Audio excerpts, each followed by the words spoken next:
so about the Crimean War, an event that began in 1853 with warfare breaking out between the Ottoman Empire and the Russian Empire, and which eventually pulled in the British, the French, and strangely enough, even the Sardinians from the Italian peninsula, though I don't know that anyone is highly concerned about what was going on in Sardinia during this period. But the Sardinians were, and I guess the Russians were, since they decided to fight with them.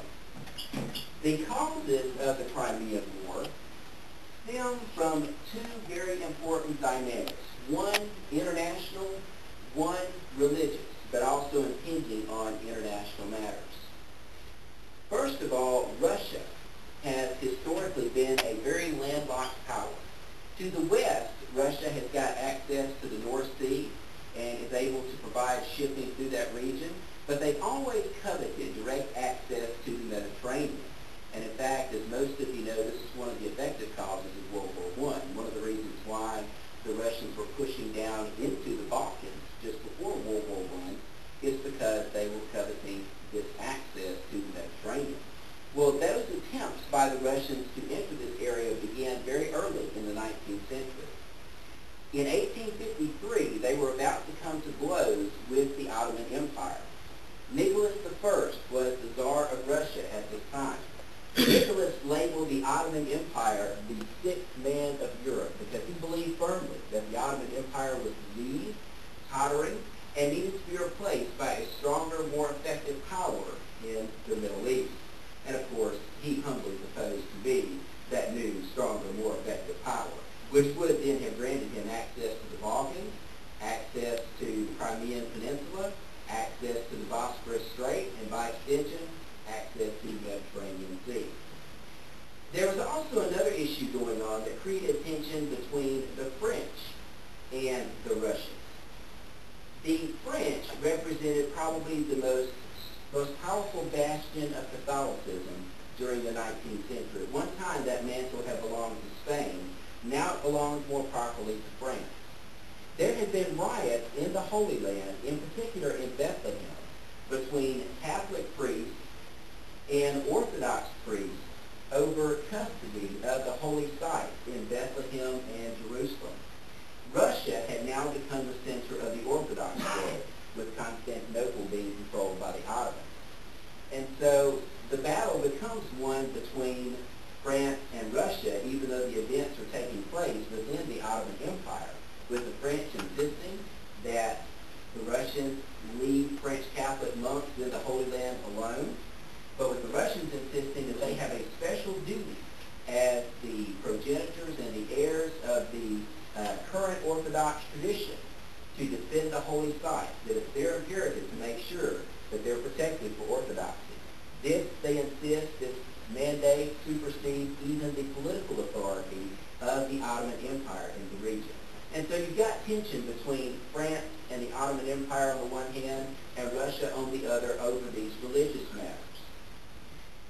Well, the conflict begins that comes to be known as the Crimean War with some aggressive advances by Tsar Nicholas I into the region that borders the Black Sea and what is often called the Crimean Peninsula. In fact, the war is going to be called the Crimean War because most of it is fought on this tiny peninsula that juts out into the sea.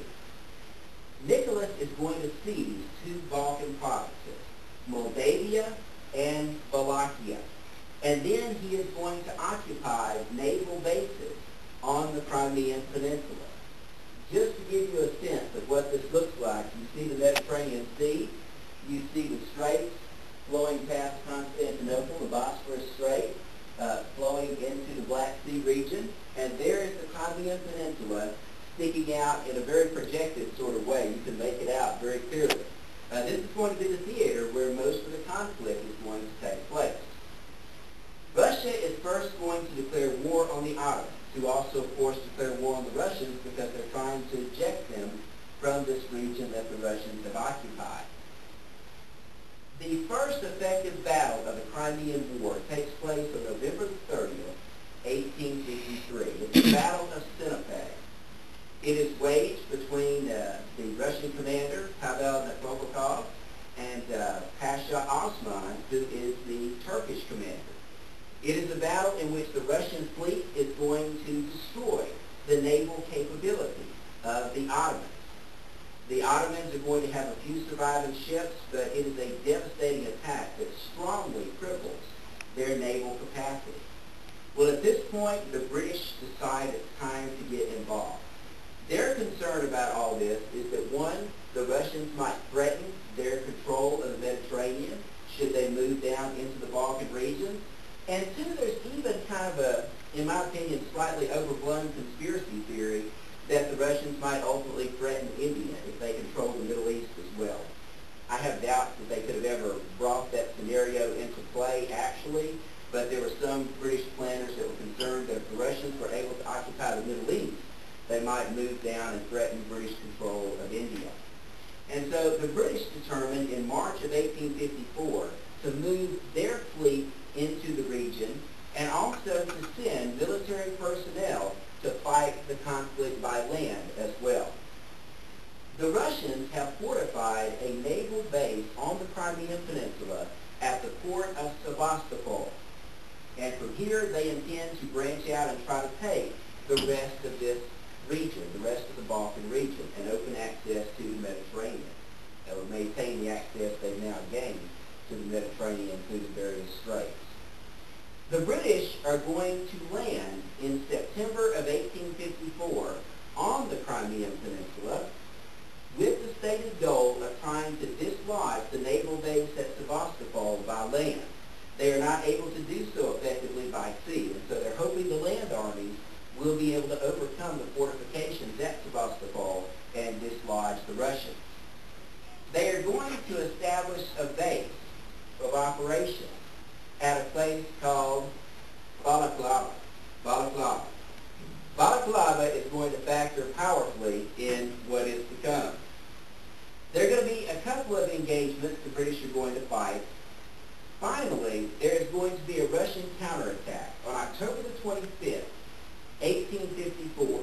Russian forces are going to attempt to attack Balaclava in a ploy to cut the British forces off from their supply line and also cut them off from access to Sevastopol. This particular battle is one which will go down into British military legend. Not so much because the battle itself was so brilliant, but because of one particular action that we're going to mention in just a moment. The siege of Sevastopol itself is going to last for almost a year. It's going to begin in September of 1854. It will end in September of 1855. The overall commander of British forces during this conflict is Lord Fitzroy Raglan. Lord Raglan is going to be notoriously known for mismanagement and gross incompetence in his direction of the British Army. In fact, investigations afterward are going to label his command as completely incompetent. But Raglan is going to be the commander who seeks to hold up the British end of a coalition made up of British soldiers, French soldiers, Ottoman or Turkish soldiers, and a few Sardinians thrown in for good measure. You always have to have a Sardinian or two, just to round things out well. This conflict is going to erupt on October the 25th with an initial attack on a line being held by the 93rd Highlanders. The Highlanders are an elite force, of course, raised in the Highlands of Scotland, who are going to be commanded by Major General Collin. Major General Collin is going to hold the line powerfully against the invading forces that are seeking to cut the British off from Balaclava. The Highlanders are going to form this long, lengthy formation that's pretty much a straight line, which defies military convention. Typically, armies of this period will concentrate themselves in blocks. And in those blocks, they'll attempt to repel enemy forces that are coming at them by having the front line fire, then the second line step forward.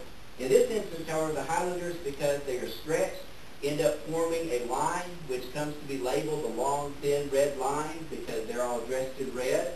And at the beginning of the day, they are going to very effectively repel the Russian forces. The Russians are going to withdraw to an area where there are two deep valleys. And the valleys are cut by a series of high ridges that create almost a canyon sort of effect. The British armies are going to engage the Russians in this area where the Russians are heavily fortified on the heights and also have a strong force in the valley below.